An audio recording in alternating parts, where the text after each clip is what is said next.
इस सप्ताह जिन 3 अध्यायों का हमने अध्ययन किया है, उनमें से पहले अध्याय में हमने Garcin de Tassy, George Abraham Grierson,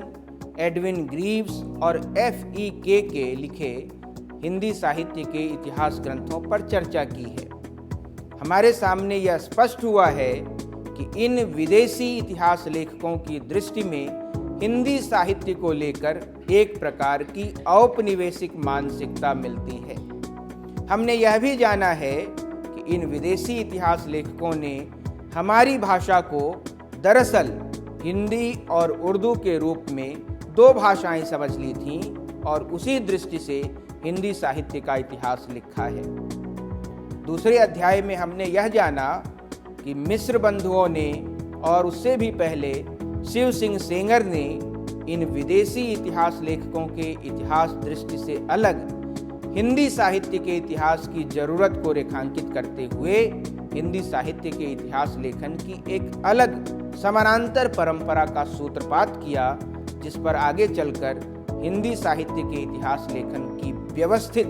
शुरुआत हमें दिखाई पड़ती है। तीसरे अध्याय में हमने यह देखा है कि आचार्य रामचंद्र शुक्ल के हिंदी साहित्य का इतिहास में कौन सी ऐसी विशेषता है कि परवर्ती इतिहास लेखकों के लिए वे आदर्श भी बने हुए हैं, चुनौती भी बने हुए हैं और उनके इतिहास लेखन में छुपी हुई धारणाएं हमारे साहित्य बोध का सामान्य अंग बनी हुई हैं। हमने रामचंद्र शुक्ल की इतिहास दृष्टि को आगे विकसित करने वाले हजारी प्रसाद द्विवेदी, रामस्वरूप चतुर्वेदी, डॉक्टर नगेंद्र आदि की इतिहास दृष्टियों की भी चर्चा की है और यह जाना है कि रामचंद्र शुक्ल की चिंता दरअसल साहित्य के इतिहास में सामाजिकता और साहित्यिकता